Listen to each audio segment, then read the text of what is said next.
Welcome to Around the Weird. Here's your host, the museum curator of the strange and unusual, Mr. Nothing. Thank you, mysterious voice, and welcome back to Around the Weird, a booktube channel where I talk about all the unusual and out of the ordinary literature that I have found in my travels. Today, I want to talk a little bit about some nonfiction that I read. One that is a book that is about cultural appropriation. I am referring to White Negroes by Michele Jackson. I don't have the physical book on me as I read it on my Kindle, so I'll put the book cover somewhere around here. But for those who don't know, Michele Jackson is an English professor and also a writer. She's written a number of articles about culture and oppression and the Black experience in America. And she's also written just one book, the book that I am talking about today. I don't know much else about Michele Jackson. I actually found this book because my friend does a book club thing each month, and for this month she picked White Negroes, and I thought that was a pretty interesting choice, especially because I like reading about cultural appropriation and things of that nature. So the book isn't, I would say, unusual, but I've read nonfiction before.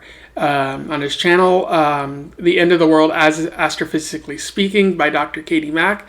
I thought that was good, so I wanted to explore more nonfiction in my life. I think I'll do that going forward on this channel, trying to find more nonfiction when I can, especially when it's interesting, like what Katie Mack wrote, or in this case, what Michele Jackson wrote.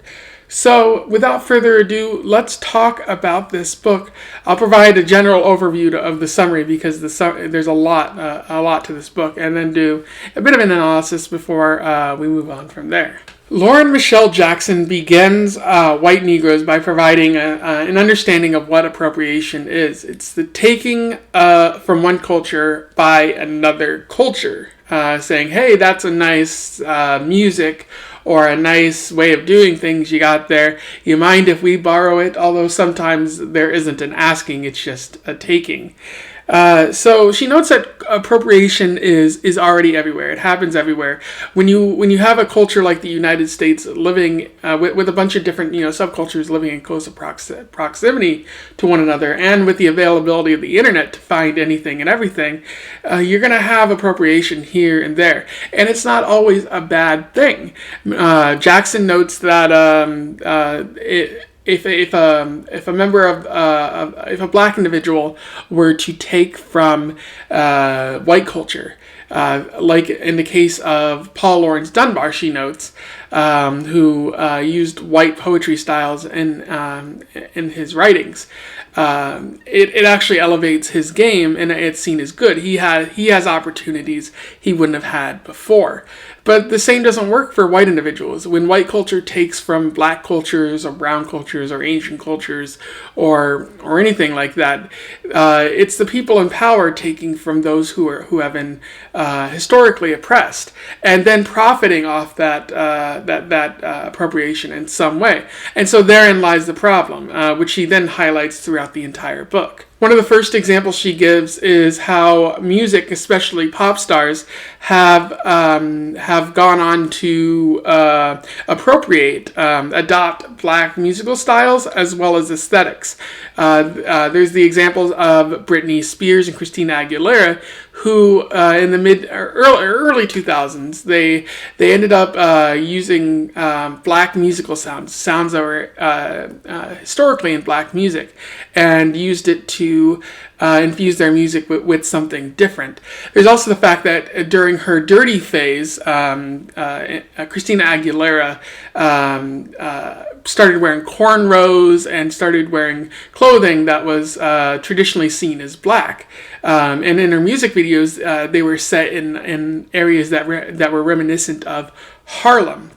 And so you have, again, them adopting Black culture as a means of making money, while at the same time noting that apart from very few exceptions, Black artists were phased out of the music industry at the time. You have Beyonce, but hey, that's really an exception right there. You don't have too many other Black artists breaking in until the internet became a larger thing in the 2010s.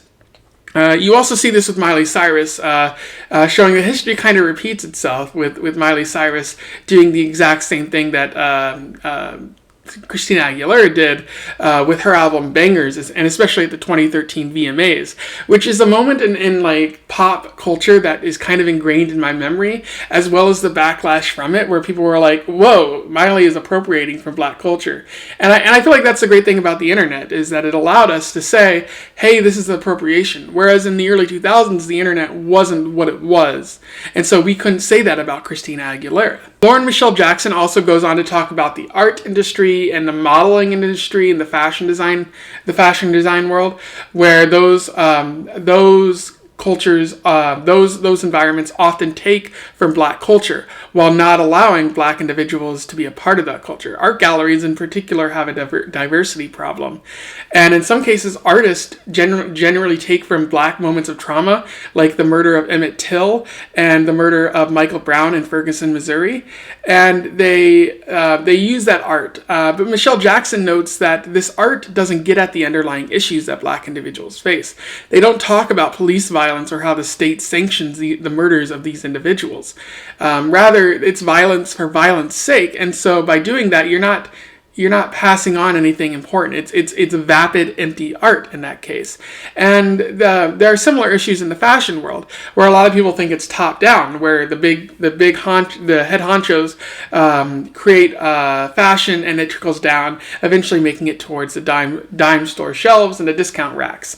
But in reality, it's the case that black designers create the fashions that are stolen or appropriated by the big cheeses in the fashion world, and then it trickles down. And it's wrong, because both the art world and the fashion world are exclusionary towards black individuals at times. Fascinatingly, there's another chapter that I definitely recommend checking out about hipsters of all things. Lauren Michele Jackson goes on to talk about how hipsters adopt black aesthetics in order to sort of escape the knowledge that they have, maybe subconsciously, of white totalitarianism, white supremacy in America. She also cites a very fascinating Norman Mailer article from the 1950s that gets at exactly that. And I'm going to link to it in the description, because it is a fascinating read to supplement your knowledge with this book. She also goes on to talk about memes and slang and who goes viral. And it's often the case that when black individuals go viral, the only opportunity they have at internet fame, it's because of violence done towards black people. And so the white society, white individuals are constantly seeing that, and black individuals are forced to relive their traumas over and over and over and over with each passing police murder of a black individual. There's the virality there. There's a problem with the internet in general, because the people who are allowed to succeed on the internet are often, as Jackson notes, mediocre white men, especially on YouTube, where you have people like PewDiePie and Logan Paul and his brother, who aren't that spectacular, making mediocre videos and co-opting black culture, and in the process, actually talented black creators are not given those same opportunities to succeed. And a lot of the time, they're making stuff that, had they been white, it would have really took off and guaranteed them fame, or at least some sense of celebrity. Jackson also goes on to talk about white chefs in ethnic restaurants, how in many communities, white chefs are moving in and taking over and dictating, what food is served, and often opening up, Chinese restaurants, Japanese restaurants, or Southern restaurants, which is often code for food that is traditionally served in black subcultures. And this is a problem, because the meaning of the food is being lost entirely. Original recipes are being lost, because who's doing the recipe making? Well, this is black, or this is white individuals doing a mimicry of of Black, Asian, Latino food. And it's also making it so that individuals who have this specific knowledge of this food can't open restaurants in the community because of laws or because of gentrification or something like that. And this also relates to entrepreneurship, how traditionally and historically white society has not favorably viewed Black entrepreneurship. She specifically talks about Black Wall Street in Greenwood in Tulsa, Oklahoma, during the race riots, although she notes these are pogroms, state-sanctioned or state-allowed murders of Black individuals. How anytime a Black person succeeds, white individuals come down to pass laws and make things very difficult for those individuals so they can't succeed any further, because if any opportunity there's a chance for a Black person to make money, that's wrong, and something has to be done about that. You saw that with the marijuana movement, how it was quickly made illegal because it was seen as a big thing in Black communities at the time, although the numbers and statistics about that were kind of lied about.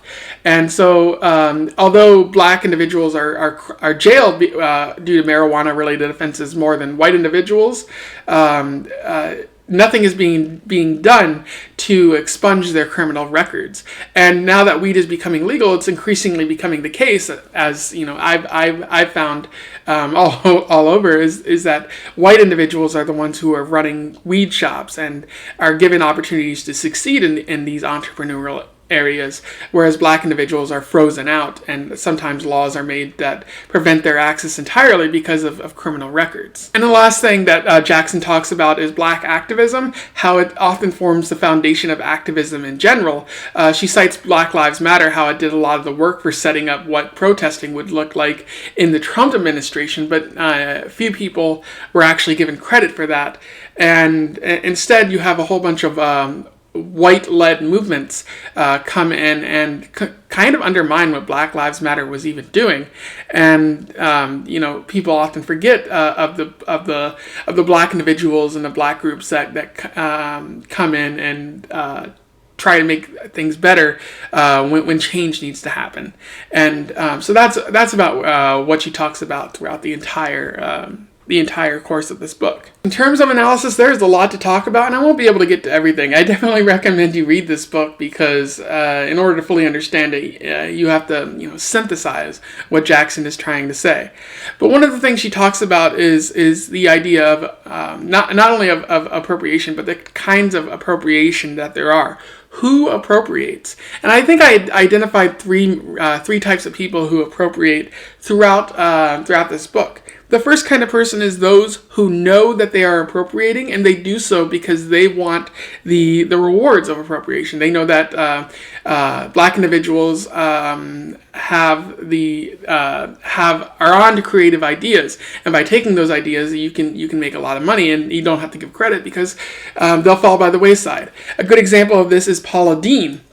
Paula Deen has for so long relied on Southern cooking, again, a code for cooking that comes from Black cultures at times. But she often removes any semblance of Black association with this. She has an assistant who's underpaid, who worked with her for a long time before it was revealed that Paula was actually incredibly racist, and then they left her side. But yeah, Paula Deen, that assistant who was in charge of so much of her empire, was given very little credit, even though she was responsible for making sure her restaurants ran functionally and that she had the recipes she needed to curate her personality.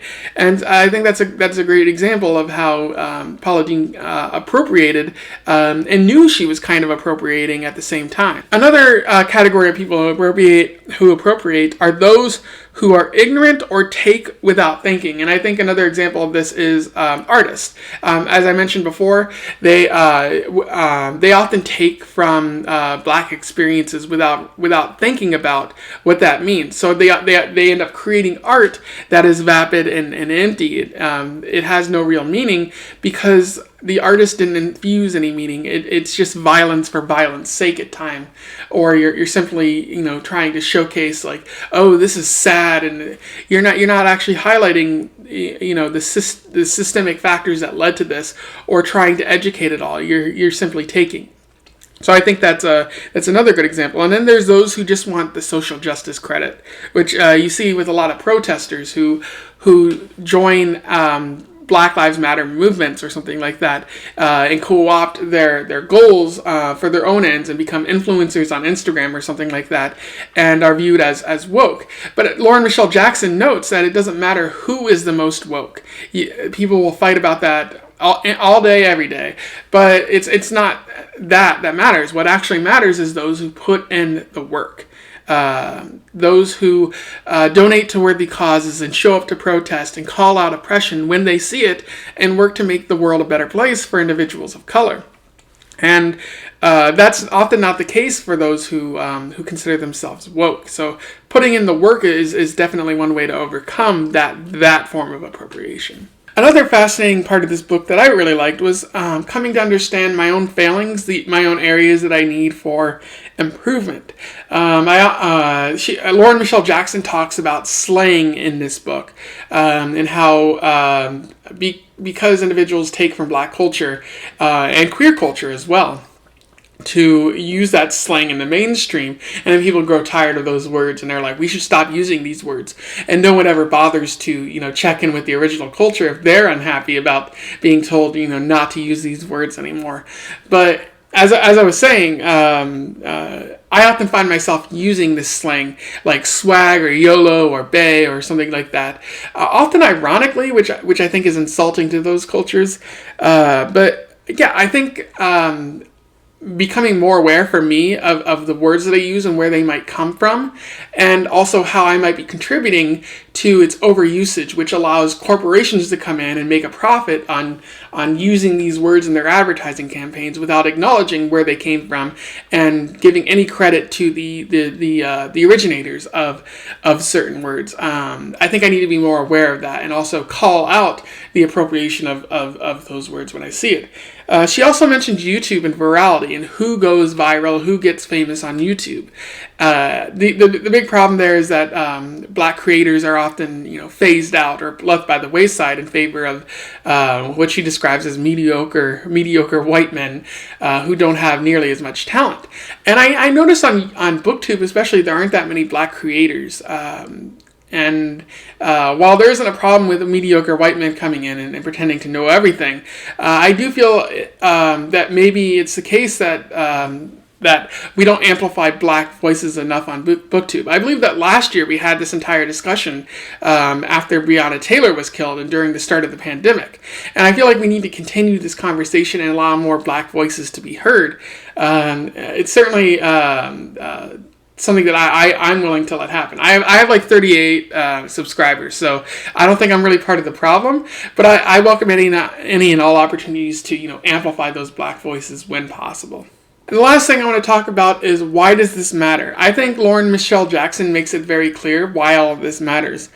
She talks a lot about power and oppression, how the white monoculture, the people in charge who have the most power, often white people, they take from other cultures, and they then try to make a profit off what they take, and that only leads to more oppression of those cultures, of those peoples, in those cultures, because there's no upward mobility possible.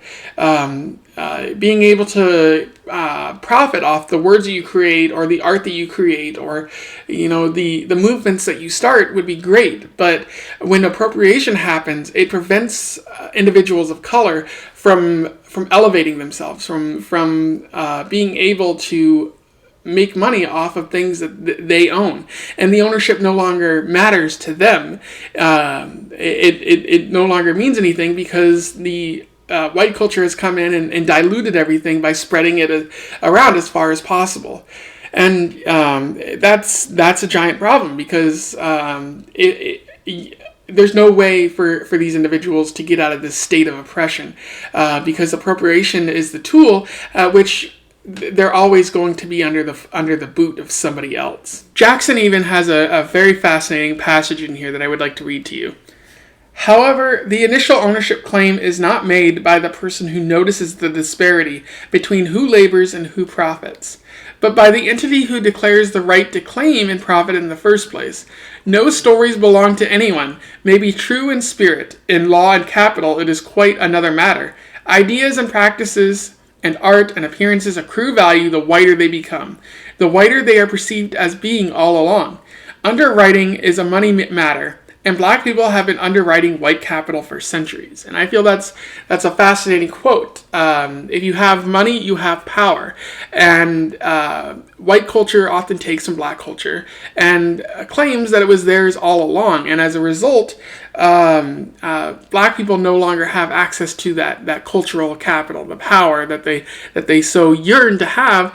And it just further advances white culture because they're constantly taking from these other cultures. My only problem with this book is that Jackson doesn't really address how to fight this appropriation. The end of the book, she says that one of the ways to do this is to completely rewrite society and the world, to start over from scratch, so that you can create a system where if a black person creates something, that's theirs, and no matter how many times white culture tries to come in and take that, it's not possible. But she does highlight how that's kind of difficult, and maybe you need somebody with more brain power, more creativity to really rewrite the rules and figure out how to draw more awareness of this issue. And maybe that's her way of fighting it, is drawing awareness of appropriation allows for us to properly address it and understand that, hey, you're taking from this culture what wasn't yours to take with or take away in the first place, and you're going to have to pay the piper sooner or later. So I can understand how she doesn't offer solutions, because this is kind of a big problem, but it would have helped to have more of an understanding of how to fight this appropriation when I see it, especially because it's so prevalent. A good example is I saw that Justin Bieber recently released some new music, and it's quite different from what he released in his last album, which was more Christian and family centered, where he talked about how much he loved his new wife and everything. But in his new album, he kind of relies on rap and hip hop, traditional black music, as a means of revamping his street cred that he lost with his horrible last album. And so how do you address that? Like, how do you say this is not good? He's appropriating another culture in order to bring back a comeback that I hope never arises or comes to fruition. And so, a lot to think about there. Anyway, so those are my thoughts on White Negroes by Lauren Michele Jackson. A very fascinating book, and one that I definitely recommend to you out there as you may do your own activist work out there, or you're trying to understand the very nature of appropriation. Jackson does a fantastic job with this book. And so, I'm going to recommend it to you out there.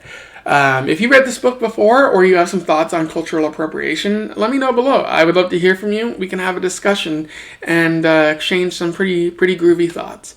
Otherwise, don't forget to like, share, and subscribe so that we can get Lauren Michele Jackson out to the masses and more people can find out about her good work.